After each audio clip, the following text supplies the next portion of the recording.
I'm here with McKenzie Milton. McKenzie, how are you doing today? Doing good, Johnny. How about you, bro? Doing great. It's such a pleasure to have him in studio. And Hitting the Field starts right now.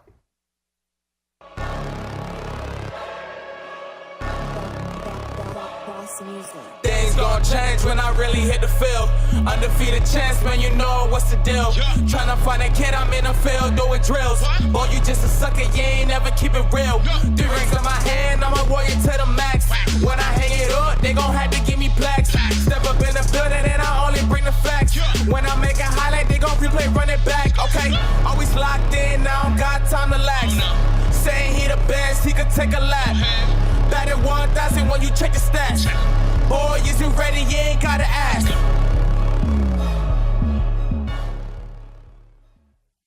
Welcome back to Hitting the Field. We're here with, as my friend Jeremy Taché would say, the greatest quarterback in college football history, McKenzie Milton, former UCF and FSU quarterback. You know, a lot of people like to harp a lot on your quarterback skills. A lot of people kind of discount some of the adversity that you've gone through in your life. You know, I was listening to one of your interviews, and you have been through a lot, right? Mm-hmm. So your first year at UCF, kind of going 6-7, mm-hmm. Right? What was that off season like for you? What was that mental like for you? Yeah, it was challenging. You know, a lot of soul searching that I had to do after that freshman year. You know, got booed in the Cure Bowl from our own fans, so that was something that just provided me an opportunity to self-reflect and, you know, just provided growth both as a player and a person. Yeah, so you talk a lot about being that leader, that winning mentality, a lot of it taken from your father, you know. Being the youngest of 4, yeah. Was your dad a little harder on you than the other ones? Or? No, my dad, you know, he wasn't much of a huge disciplinary guy, but he just always was there, coached us up, whatever sport it was, life, just gave great advice and great insight on everything that, you know, I went through as a kid. And like you said, being the youngest of 4 boys, it's you catch your licks growing up. So it was good for me just to kind of have a chip on my shoulder, and, you know, it made me tough for sure. Yeah, you catch your licks, but you get them back a little bit, right, too, right? 100%. You know, we're all about 2 years apart, but, you know, I was never afraid of a fight when it came to my brother. So, you know, it was a lot of fun growing up. It makes you tougher, it makes you stronger, you know, especially what does that kind of toughness get you on the football field? Like your tenacity? Man, you kind of feel like Superman out there, like nothing can stop you. And you almost feel invincible until, you know, something catastrophic happens like this, and then it kind of sinks in, like the game that we play. You're always leaving it on the line, and any moment it could be your last snap. So it gives you that rush, that adrenaline that is like no other. But the reality of our game, it's a dangerous sport. Yeah, and, you know, something I find very inspiring about your story and everything you've done is, you know, even from the time you were in high school, I was looking at some stuff up, even back to, you know, Coach Joel Lane and Coach Vince Passes. They were talking about, you know, you throw for 400 yards on a Friday night back in high school, and you'd still be hitting their line on Saturday morning saying, hey, Coach, what do I need to work on? Like, hey, Coach, I got some receivers. Like, let's go out and practice. Like, where does that come from? Yeah, you did your homework for sure. It's it just comes from, you know, wanting to be great. You know, I had the dream to get a D1 scholarship offer, and, you know, that didn't happen until I win Gatorade Player of the Year. We win a state championship in high school, and, you know, it took a lot of long days, a lot of long nights to get to that point. And then once I got that, it was like, okay, what's the next thing? What's my next goal? And I just kept working and working. And then, you know, the success was just the fruits of my labor, you know, coming into fruition in due time. But it was a lot of fun, man. It was a lot of fun, and, you know, you're only a product of who's around you, and I had a lot of people around me that worked hard too. Yeah, so who are some of those real mentors that you had growing up? Mentor-wise, for sure my father, Joel Lane, my quarterback coach. He, by far, is the one that helped me take that next step as a quarterback, because honestly, I wasn't very good my sophomore year of high school, and then I took a big jump my junior year, and then finally got some scholarship offers. But the guys in my inner circle, I got to say Vavai Malepeai, he's a running back at USC, and Kala Mateo, and my best friend to this day, Kainoa Wilson. We all just pushed each other, competed every day. And I'll say those guys, you know, they all went D1 as well, and it was those guys that really pushed me. So what's that childhood group text like right now, that Twitter group chat? What's that like? That's good, man. We tap in from time to time. I got like 2 group chats from back home, but, you know, you know how it is with your childhood friends. It's like you don't see them for 2, 3, 6 months at a time, but when you do, it's like nothing ever changed. So shout out to all my boys back home. Miss you guys, love you guys. We're all kind of spread out now. Some are in Vegas, some are in Hawaii, some are in Florida, but you know, it's a beautiful thing as life goes on. Some of us got kids now. It's a pretty cool thing. Yeah, speaking of kids, you're a family man now. Got a wife and a kid. How's that been? It's been amazing, bro. It's been a journey like no other. It's been another opportunity to do some self-reflecting and things like that, and being a father has been the coolest experience, bar none. How was your wedding night, right? How was that? It was amazing, man. We were down in West Palm, just an amazing time with my wife. Yeah, a couple of my friends got married over the weekend. It was just great, you know. I feel like being young and married, it's really cool, you know. Kind of seeing that love kind of come together. It's cool to start your journey, you know, with that person. And I met her at UCF, so it's been amazing. And then, you know, seeing her become a mother too has been amazing. Just an appreciation like no other.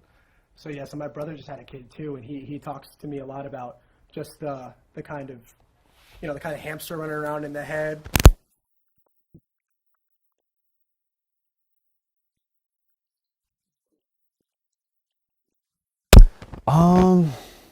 Man, just having your priorities straight, you know, when 8 o'clock hits, 7 o'clock hits, and, you know, you got to put the phone down and get off the computer, just decompress and be intentional with your time with them. Because at the end of the day, you know, I'm working to make money, but it's really for them to make sure food's on the table, roof over their head, they have nice things and things like that. So, you know, if I'm working all day 24/7, but not spending time with them, like, what am I doing it for, right? Yeah, and you know, Ohana family's always been really important to you. It's been a big motto for you your whole life, your whole career. I mean, how important is having that support system, whether it's here, whether it's your parents in Hawaii, whether it's your brothers on the field, you know, whether it's the people you work with now. What's it like having that family, that support system to help you out? It's been everything. You know, I've had that my whole life, from, you know, my parents to my brothers, and then up here, you know, it just became more friends that are like family, right? So, but, you know, having my wife's support, my son's support, my parents' support, it means everything to me. You know, my parents still come out here all the time and visit their grandkid, and just always seeking their advice on, you know, is this the right move for our family? Is this the right move professionally? And, you know, I feel at peace about the direction everything's going. Yeah, so, you know, in an interview I watched with you and Coach Josh Heupel, he talked about the mark of a leader being leaving something in a better place than you came into it with. And I think you've really done that with UCF in general, and UCF football, and basically everything you've ever touched. What is it like being the leader of a lot of people coming from, you know, pretty much every place in the world, and leading them to 25 straight victories and a national championship? What was that process feel like of not necessarily learning as a leader, because you've always been a leader, but developing as a leader and becoming a leader of a new kind of system? Yeah, I think that's a loaded question right there. You know, I grew up always kind of been in those roles for the most part, whether it's, you know, playing basketball, football, whatever it was. You know, I was always kind of an alpha in the sense of, you know, I was one of the better players on the team typically, and that kind of thrusts you into that leadership role. And playing quarterback, you don't have a choice. So you either have to relish it, or when you're in the locker room, you know, people can spot out a phony a mile away, and they can smell your BS if you're a BSer. So to me, I just always try to be open about who I am on and off the field. Really didn't try to have secrets with my teammates, because, you know, that's a sacred place, man. You're going into war with guys every Saturday, and if you're gonna ask them to do something, you better be doing it as well. So for me, I just always try to lead by action, and I think you could see the way I played the game. It was always balls to the wall. It was always no fear of failure, and, you know, always laying everything on the line for my guys so I could ask them to do the same. Yeah, I think you laid just about pretty much everything and even more than you had out for your guys. And I know fans of UCF appreciate it. You know, I appreciate it watching you for all those years. Appreciate that, bro. You know, when you look at, you know, guys you came up with, like Tua Tagovailoa, some of the injuries that he faced last year with the concussions, you know, where does your mind go to with that? Man, I think the head injuries are a tough one, you know, because if you sprain your ankle, you can come back from that. If you have a knee like me, you can come back from that. A hip like Tua, you can come back from that.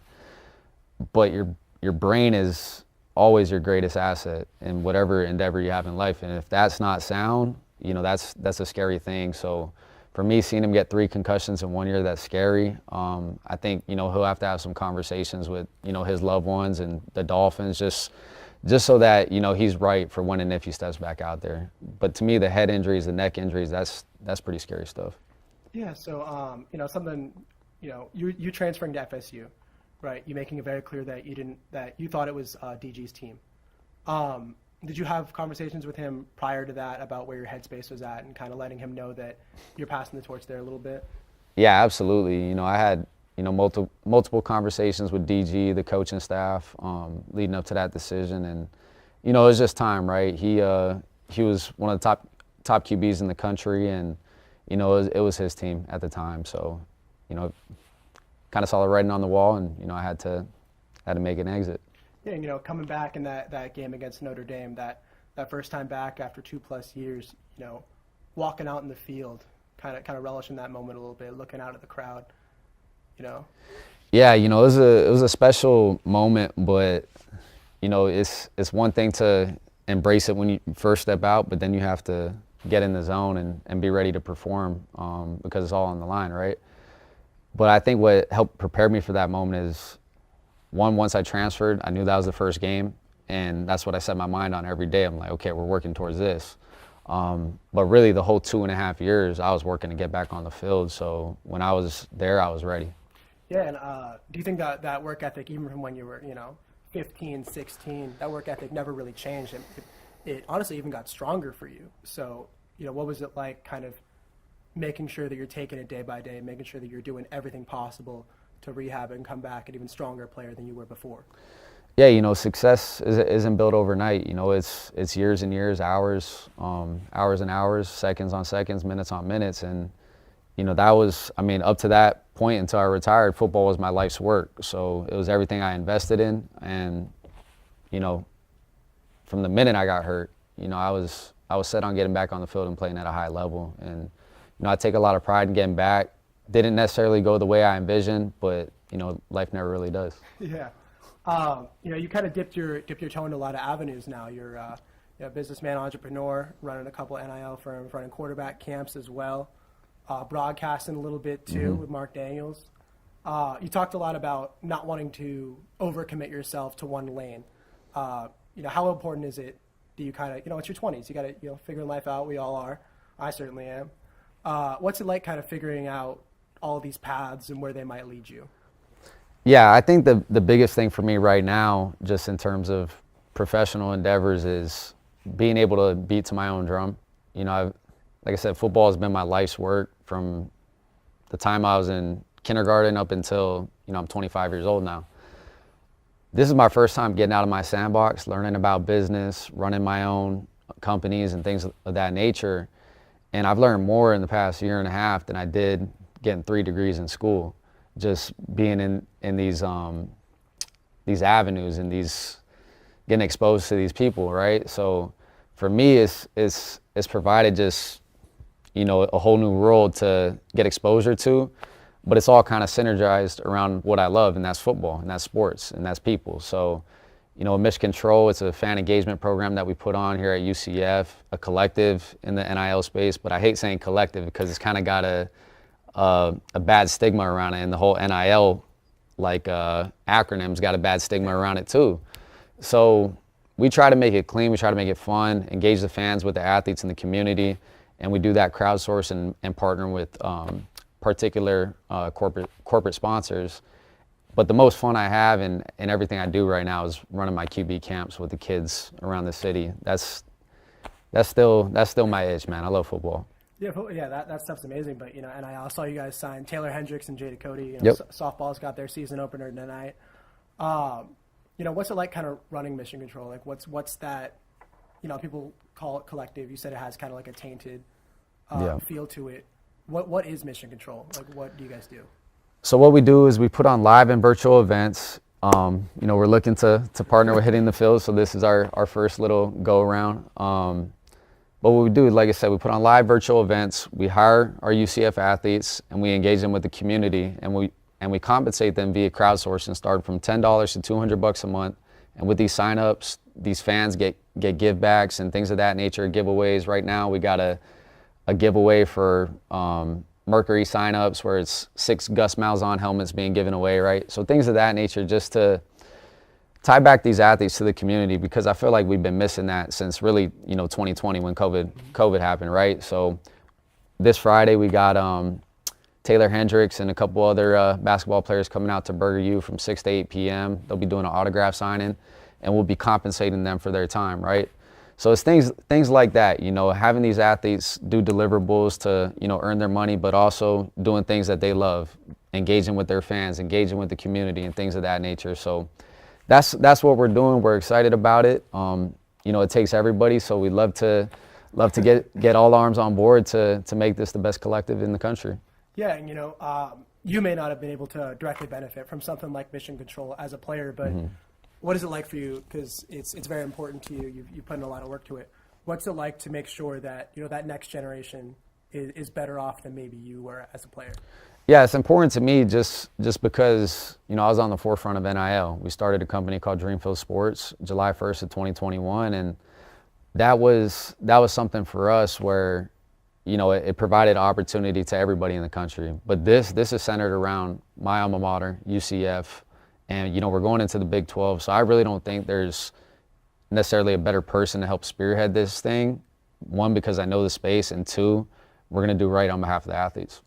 Yeah, you brought up Big 12 a little bit. We do got a matchup with DG in Oklahoma. Is it one of those times where you hope he throws like 400 yards and still loses, or you just kind of flipping a coin, or you're staying out of that? Well, I'm hoping UCF wins regardless, but I'm gonna be a little torn on that one, man. I'm gonna for sure be there, always supporting DG, always supporting Coach Levy. You see guys that come through the UCF pipeline and they go to other places like Coach Hype. I feel like when Tennessee's having success, we all feel, we're happy for Coach Hype and Danny White. So to me, I'm happy for Dylan when he does well in the Cheez-It Bowl and things like that. And, I think if he has a good year, he's going to get drafted, pulling for him every game except one, though. So, yeah, listen, 450 yards, throw for like 5 touchdowns, but, maybe they lose maybe by 2. Maybe not 5 touchdowns, but nah. No, bringing it back into that NIL space, your first venture was Dreamfield Sports with Derek King. What did that kind of teach you that maybe you're taking into mission control in maybe a different light? I think it helped me understand the space, what these corporate clients are looking for. But what we also learned is that these student athletes, they're a geocentric athlete influencer. So most of their fan base is in Orlando. So we're being particular in the corporate sponsors that we're trying to partner with, being around this city, Orlando, because that's where these athletes have most of the draw.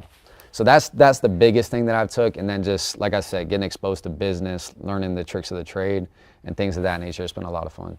Yeah, what's it like kind of exposing these athletes on a bigger scale, potentially to, high schooler kids, middle school kids who could end up becoming UCF athletes and mission control athletes in the future? Yeah, I think we just want to create something that's sustainable. And, we're not getting into the whole world of poaching the transfer portal, hitting up high school recruits. We want to have something in-house where it's sustainable. And basically it's our recruiting pitch to these athletes. Like, we're not going to pay you to just show up, but if you come here, this is what our starting quarterback, our starting running back, our starting power forward made under mission control in this past year. And that's going to be our selling point to these recruits. And so, if people are wondering how to get involved in mission control, how do they sign up for that? Go to missioncontrolucf.com, sign up between $10 and $200 a month, and we're going to make the best collective in the country here. I think you're already well on your way. I think we already have one of the best collective systems, period, in the country. Do you take pride in having such a sustainable and already pretty developed concept? Yeah, absolutely. It's definitely something we take pride in, but we're not satisfied. We need to keep growing at a rapid rate because we are going into the Big 12, and full transparency, these allotments are between 10 and 20 mil. So we gotta come together. We gotta make this thing sustainable on both a corporate and a crowdsourcing level and a fundraising level. Yeah, Big 12, that gives you a lot of opportunities for recruiting either, younger people or transfer people, but it's not necessarily just, football, basketball, right? You got baseball, you got softball, you got a lot of sports here that could really benefit from that. So I put it like this, if UCF sports is good all across, from basketball to football to women's soccer to softball to track and field, that's good for the city of Orlando. If we have a top 5 basketball, imagine if our basketball team is like Kansas every year. Yeah. How many people are going to fly from Kansas, Oklahoma to want to come watch UCF basketball play? Tourism goes up, everything goes up around the city. So we need to come together. If UCF football, basketball is good in sports, it's good for everybody's degree. So invest in your degree. Yeah. Put it like that. Well, is there anything else you'd like to talk about before we send you out of here? Nah, sign up for Mission Control. Tune in to Hit in the Field. Appreciate y'all. Yeah, KZ, thank you so much for Absolutely, coming in. bro. Thank you. Thank you. All right, guys, this has been Hitting the Field. Johnny Jackson, McKenzie Milton signing off. Go Knights. Charge on.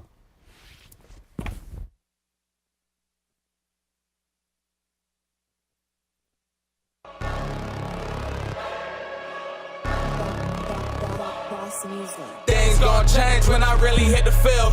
Undefeated champs, man, you know what's the deal. Tryna find a kid, I'm in the field doing drills. Boy, you just a sucker, you ain't never keep it real. 3 rings in my hand, I'm a warrior to the max. When I hang